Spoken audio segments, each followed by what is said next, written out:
Hello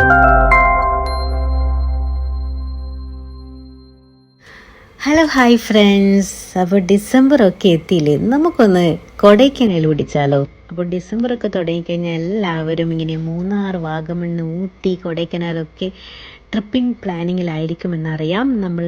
എന്നാൽ ഇത്തവണ കൊടൈക്കനാൽ വെച്ച് പിടിച്ചാലോ എന്ന് വിചാരിച്ചു. അപ്പോൾ എൻ്റെ കൊടൈക്കനാൽ ട്രിപ്പ് നിങ്ങളുമായി ഷെയർ ചെയ്യാമെന്നും ഞാൻ വിചാരിക്കുന്നു. അപ്പോൾ ഞങ്ങളിങ്ങനെ പോയിക്കൊണ്ടിരിക്കുകയാണ്. അടിപൊളി കാഴ്ചകളെ. ഇത് കൊച്ചി ടു മൂന്നാർ, തേനി വഴിയാണ് ഞങ്ങൾ പോകുന്നത്. കൊടൈക്കനാൽ പോകുമ്പോൾ നിങ്ങളും ഈ റൂട്ട് പിടിക്കുന്നതായിരിക്കും നല്ലത്. അടിപൊളി വൈബാണ്. പക്ഷേ സേഫായിട്ട് പോകണം. കാണുന്നില്ലേ, കാറിൽ ഒന്നും കാണാൻ പറ്റുന്നില്ല. കാഴ്ചകളൊക്കെ ഫോഗ് ഇങ്ങനെ മറച്ചിരിക്കുകയാണ്. അപ്പോൾ സേഫായിട്ട് പോവുക, പതുക്കെ പോവുക. പക്ഷേ ഈ റൂട്ട് നിങ്ങൾ പിടിക്കുന്നതായിരിക്കും നല്ലത്. അടിപൊളി കാഴ്ചയാണ്. കൊടൈക്കനാൽ എത്തുന്നതിന് മുൻപ് തന്നെ ഇത്രയും ഫോഗാണെങ്കിൽ അവിടെ എന്തായിരിക്കും അവസ്ഥ എന്ന് നമുക്ക് ഊഹിക്കാം. എന്തായാലും ഈ കാഴ്ചയൊക്കെ കണ്ട് ചില്ല് ചെയ്ത് നമ്മൾ അങ്ങനെ കൊടൈക്കനാൽ പോവുകയാണ് ഗൈസ്.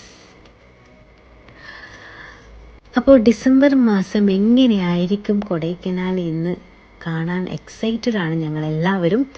അപ്പോൾ ഞങ്ങൾ ബുക്ക് ചെയ്ത റിസോർട്ടിലേക്കാണ് ആദ്യം പോകുന്നത്. റിസോർട്ടിൽ ബുക്ക് ചെയ്യുമ്പോൾ ഫോട്ടോയിലൊക്കെ അടിപൊളിയായിരുന്നു. ഒരു വുഡ് ഹൗസ് ആയിരുന്നു. അപ്പോൾ ആ ഫോട്ടോയിൽ കാണുന്ന പോലെ തന്നെ വ്യൂ ഉണ്ടാവുമോ എന്നൊന്നും നമുക്കറിയില്ല. അവിടെ എത്തിക്കഴിഞ്ഞാൽ അറിയാൻ പറ്റുള്ളൂ.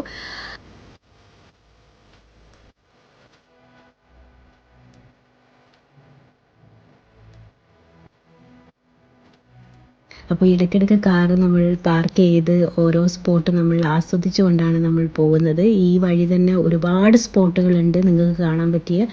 അപ്പോൾ ഈ റൂട്ട് തന്നെ പിടിക്കുക. അപ്പോൾ നമ്മൾ കൊടൈക്കനാലിലേക്ക് പോവുകയാണ്. അപ്പോൾ അതിനിടയിൽ നമ്മൾ ചില സ്പോട്ടുകളൊക്കെ കണ്ട് അതൊക്കെ ക്യാപ്ചർ ചെയ്ത് അങ്ങനെയാണ് നമ്മൾ മുന്നോട്ട് പോയത്. അപ്പോൾ നമ്മളിപ്പോൾ റിസോർട്ടിൽ എത്തിയിരിക്കുകയാണ്. അപ്പോൾ നമ്മൾ പ്രതീക്ഷയൊന്നും തെറ്റിയില്ല. ഫോട്ടോയിൽ കണ്ട പോലെ തന്നെ അടിപൊളി ആണ് വ്യൂ. ഇതാണ് പ്രവീൺസ് വുഡ് ഹൗസ്. അപ്പോൾ ഒരു രക്ഷയില്ല. ഞാൻ ഈ ആടിപ്പാടി നടക്കുന്നത് കണ്ടപ്പോൾ തോന്നുന്നുണ്ടാവും വലിയ തണുപ്പൊന്നുമില്ലാന്ന്. പക്ഷേ കാലൊക്കെ കിടുകിടാ വിറക്കുകയാണ്. അത്രക്കും തണുപ്പാണ്. അപ്പോൾ നമുക്ക് റിസോർട്ടിൻ്റെ കാഴ്ചകളൊക്കെ കാണാം. സത്യം പറഞ്ഞു കഴിഞ്ഞാൽ ഇതൊന്നല്ല കാഴ്ച. ശരിക്കുള്ള കാഴ്ച നിങ്ങൾ കാണാൻ പോകുന്നേ ഉള്ളൂ ഗൈസ്. നിങ്ങൾ വിചാരിക്കും ഇതൊരു ഈവനിങ് ടൈമാണെന്ന്. പക്ഷേ അല്ല, ഇത് പകൽ ടൈമാണ്. വെറും 11 മണി ആയിട്ടേ ഉള്ളൂ. ഉച്ച ടൈമുള്ള ഫോഗാണ് നമ്മളിപ്പോൾ കണ്ടുകൊണ്ടിരിക്കുന്നത്. അപ്പോൾ ഇനി എന്തായിരിക്കും അവസ്ഥ എന്നാണ് നമ്മൾ ആലോചിക്കുന്നത്. റിസോർട്ടിൻ്റെ അപ്പുറത്തെ ഭാഗമൊന്നും കാണാനേ പറ്റത്തില്ല. ഫുൾ ഫോഗാണ്. എന്തായാലും നമുക്ക് റിസോർട്ടിലേക്ക് കയറാം.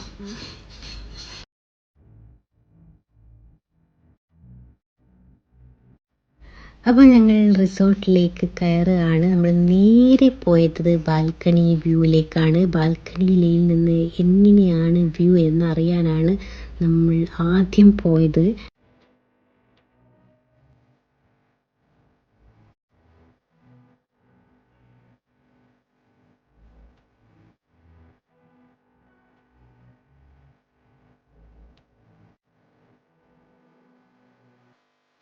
ഒരു രക്ഷയില്ല. ഫുൾ ഫോഗാണ്. ഇതാണ് ആ ബാൽക്കണി വ്യൂ. കണ്ടോ, ഫുള്ള് മുന്നിലൊന്നും കാണാൻ പറ്റുന്നില്ല. അതിൽ ഫുൾ ഫോഗാണ്. മലയാണ് അതിൻ്റെ മുന്നിൽ എന്നാണ് പറയുന്നത്. ആ മലയെല്ലാം ഫുൾ മഞ്ഞ് മൂടി കിടക്കുകയാണ്. എന്ത് ഭംഗിയല്ലേ. പകൽ ടൈം ഇങ്ങനെയാണെങ്കിൽ രാത്രി എങ്ങനെയായിരിക്കും എന്നാണ് ഞങ്ങൾ ആലോചിക്കുന്നത്. എന്തായാലും എക്സൈറ്റഡ് ആണ്. ഈ റിസോർട്ടും പരിസരവും ഒക്കെ പൊളി വ്യൂ ആണ്.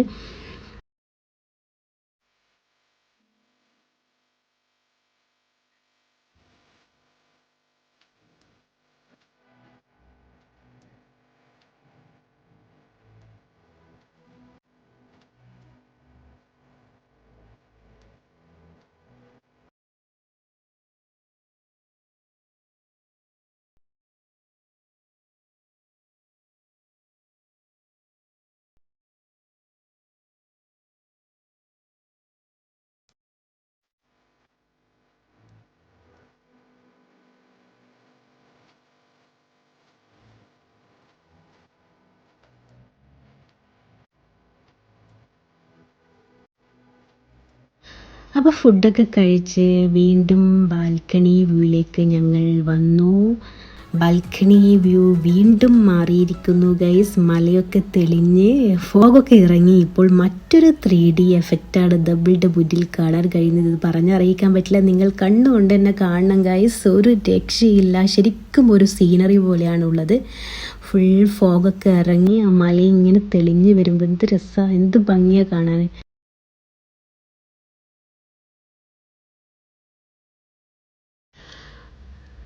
അപ്പോൾ ഈ റിസോർട്ട് ഞങ്ങൾ ഇതുപോലെ ഓൺലൈനിൽ നിന്ന് ബുക്ക് ചെയ്തതാണ്.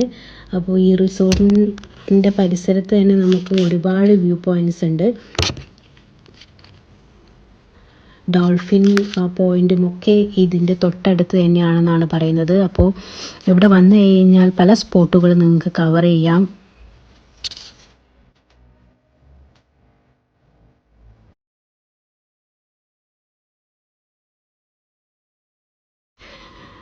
അപ്പോൾ അങ്ങനെ സമയം 4 മണി കഴിഞ്ഞു. നമുക്ക് ബാൽക്കണി വ്യൂ നോക്കാം. ഫുൾ ഫോഗായി തുടങ്ങി. എനിക്ക് തോന്നി രാത്രിയൊന്നും ഈ ബാൽക്കണിയിൽ നിൽക്കാൻ പോലും പറ്റില്ല, അത്രയ്ക്കും ഫോഗായിരിക്കും. ഫുൾ ഫോഗ് മൂടും. ഇപ്പോൾ തന്നെ ഇപ്പോൾ തന്നെ കണ്ടോ, ഇത് ഫുള്ളി ഫോഗാണ്. ഒരു ബ്ലൂയിഷ് കളറാണ് ഇപ്പോൾ കാണുന്നത്. ഒരു രക്ഷയില്ല. വേറെ തന്നെ ഒരു വ്യൂ തന്നെയാണ് നമുക്ക് കാണാൻ സാധിക്കുന്നത്. അപ്പോൾ നമുക്കിവിടുന്ന് ഫുൾ ബ്ലൂയിഷാണ്. നമുക്ക് അങ്ങനെ ഈ കാഴ്ചയൊക്കെ ആസ്വദിച്ച് നമ്മൾ ഇങ്ങനെ ചില്ല് ചെയ്തുകൊണ്ടിരിക്കുകയാണ്. അപ്പോൾ നമ്മൾ ഈവനിങ് വോക്ക് ചെയ്യണം എന്നൊക്കെ വിചാരിച്ചു. ഞങ്ങൾ പോയിട്ടുണ്ടായിരുന്നു. പക്ഷേങ്കിൽ ചെറിയ മഴയൊക്കെ ആയതുകൊണ്ട് നമുക്ക് പുറത്തിറങ്ങി ഫോട്ടോയും വീഡിയോ ഒന്നും എടുക്കാൻ പറ്റിയിട്ടില്ല. എങ്കിലും നമ്മൾ ചില സ്ഥലങ്ങളിലൊക്കെ പോയി കണ്ടു, തിരിച്ചു വന്നു, ഇവിടെ തന്നെ ചില്ല് ചെയ്തു. അപ്പോൾ നിങ്ങൾക്കും ഈ റിസോർട്ട് ഇഷ്ടപ്പെട്ടിട്ടുണ്ടെങ്കിൽ കൊടൈക്കനാലിൽ വരുന്നവർ ഈ റിസോർട്ട് ബുക്ക് ചെയ്യാം. പ്രവീൺസ് വുഡ് ഹൗസാണ്.